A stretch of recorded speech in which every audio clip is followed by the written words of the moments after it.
Po. Lumaki ka sa Zambales? Yes po. Marunong ka magsalita?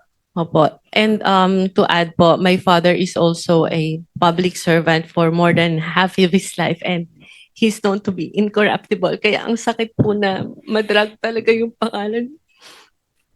Tanda mo Manambali? Yeah po. Okay.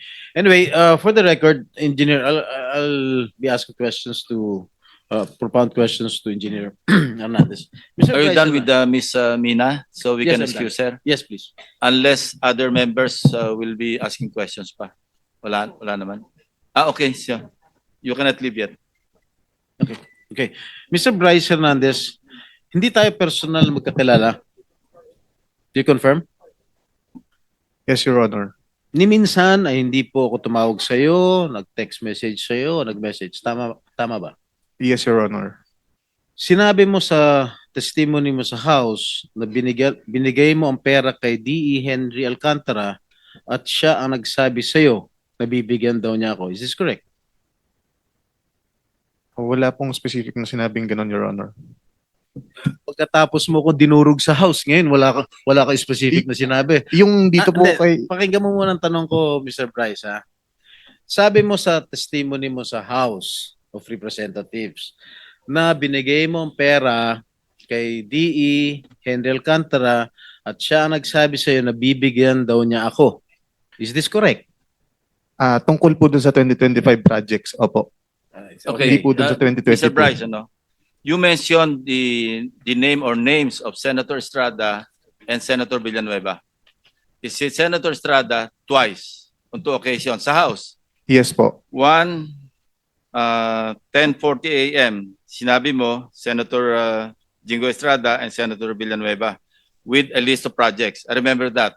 Yes po. And then on another occasion, 12:50 p.m., yun na yung pinakita mo yung screenshots na walang kahulugan sa ngayon, lumalabas. Yung kay WJ, kay D. Alcantara, tapos nilink po kay si Beng Ramos, nilink po kay Senator. Cleared na yon. Yes. Cleared na yon. Actually, regarding po doon, Your Honor, meron po akong follow-up na text message po na nag-confirm na nagdala po it's either Ma'am Beng or Ma'am Mina sa office. Dinala po doon sa administrative officer namin noong time na yon. Meron po akong text message na yun. Galing po sa Chief of Staff ni Boss Henry Alcantara. Kinonfirm po na nakapagdala na ng obligasyon sa office. Do you have that? Yes, I have po, Your Honor. So Kanino- that's related to the WJ. Yes po, Your Honor. Nagdala ng pera. Can you show that? Yes. Or, sige, basahin mo nga. Page. Kaninong office yun? Kaninong office? Ito po yung text message sa akin nung staff po ni Boss Henry. Sinong staff yan? Carlo Rivera po. Carlo Rivera. Apo. Sige, pakita na sa screen. Sige po. Andito ba si Rivera? Andito? Hindi ko po napansin, Wala pa. parang wala po. Baka pwedeng paimbita, Mr. Chairman. We will.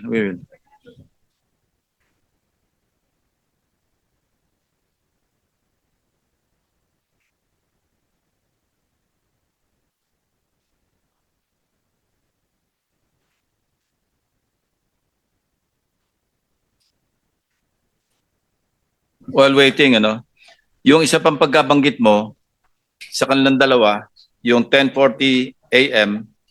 do sa House hearing ng September 9, di ba? September 9. Okay. Sinasabi mo, nagbaba si Senator Estrada ng 355. Yes po, Si Your Senator Honor. Villanueva nagbaba ng 600 million. Yes po, pero hindi po Okay, 2025 yun kay Senator Joel po. Hindi po. Hindi, 600 million sabi mo. Opo, pero Okay, hindi po we siya check with the 2025. GAA. No?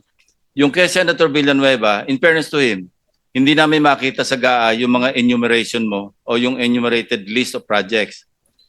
As para Senator Jinggoy, nakita namin talaga yung 7 items kasi item for item, chinek namin, nagtugma doon sa sinabi mo. But in fairness to Senator Villanueva, unless you modify the list that you enumerated at tumama doon sa aming chinecheck, then we will also hold him into account. But as of now, we cannot. That's why I did not mention him. Yung 600 mo, mali eh. Mali yung description mo. At wala kami makita. But I want to be truthful, ano? As para Senator Jinggoy, nakita namin yung 355. Now, ibang usapan yon doon sa sinasabi mong 30%. The burden of proof is on you. Kasi sinabi mo, merong 30% si Senator Jinggoy. Yes po. Oh, how will you prove that? Si Boss Henry po actually, babasahin ko na po. Okay na ba yung screenshot niya? Oh, sige. Pakilabas mo muna yung screenshot.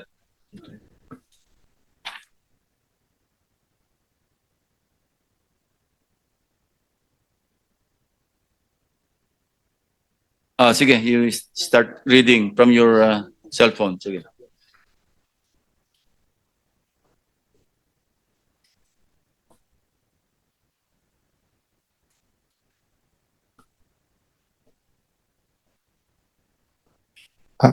Hindi mabasa yung green, basahin mo na lang dyan.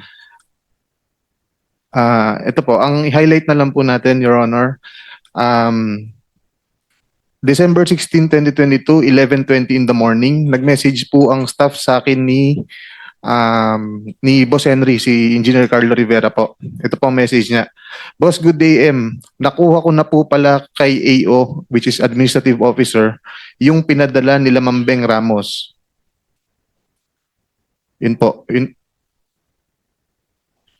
And Opo. then, Wala, iba na po to eh. Ito pala.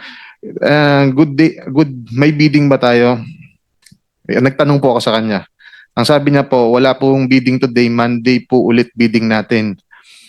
Tapos nag-message po siya ulit ng December 16, 2022, 3:26 p.m. Nandito po si Kuya Sani. Papasabay ko na din po ba yung kay Beng Ramos? Sabi ko, okay, sige, pakipasabay na. anong context yan? Yung pera po na dinala nila Beng Ramos. Anong project yan? Your Honor, nakalimutan ko na specific anong project to, ng 2022. May nakakalimutan, Bryce. Opo. Kumpletuhin mo yung context, no? In fairness to Senator Jinggoy. And in fairness to Beng Ramos, kasi big eh. Opo. Sinabi mo nga ipapadala. Buuin mo yung istorya bago natin itackle yan. Sige po, Your Honor. Try to recall, try to remember, and then kumuha ka pa ng additional proof. Because sa akin, face value eh. Yes po, Walang Your Honor. context Sige. eh. Opo. Mr. Chairman, if I may, just to Yes, follow Senator up. Villanueva. Thank you very much, Mr. Chairman. Just to follow up on what you mentioned a while ago, Mr. Chairman, and I thank you for walking the extra mile in looking at the particular items that this so-called witness made mention during the House hearings, Mr. Chairman. Meron po ako ditong 2023 GAA, Mr. Chairman. 2023 GAA. Sabi po niya doon sa hearing, Mr. Chairman, nasa GAA daw po. He was under oath when he said it. Binasa ko po lahat to, Mr. Chairman. Actually, nagpunta pa ho ako sa 2024 tsaka 2022. Actually, he mentioned 2023, hindi ba? Opo, tama po kayo, Mr. Chairman. So, mamaya habang break po tayo, at I will not, I wanted to appeal sana to my dear colleagues if I can ask questions dahil grabe ho yung ginawa sa atin. Pero, Mr. Meron ka Chairman, naman dito kasi last kang dumating. So you're number 13 after Senator Gatchalian, Senator De La Rosa, and then ikaw na. Opo, opo, So after Mr. lunch, Chairman. after our lunch Yes. break, you can have your time. Mr. Chairman, just to point out, Senator, go pa Mr. pala. Chairman, just to point out po, Mr. Chairman, few seconds lang. Mr. Chairman, ito yung 2023. Pwede ho ba ibigay natin kay Bryce ngayon, Mr. Chairman? Hanapin niya po dito yung sinasabi niya doon sa House na nandito yung binabanggit niya na may flood control project si Joel Villanueva. If we can, Mr. Chairman, that's Yeah. okay. But later, we'll leave you your time, your 5 minutes Thank you. after the break. Senator, ikaw pa, no? Yes, thank you, Mr. Chair. I just 2 minutes and 31 I'll seconds. just wrap up. For the information of our of the committee, yung sinasabi po ni Bryce, December 16 of 2022, I have not participated in any budget process for the projects for 2022, and that is very, very clear. All right. Engineer Alcantara,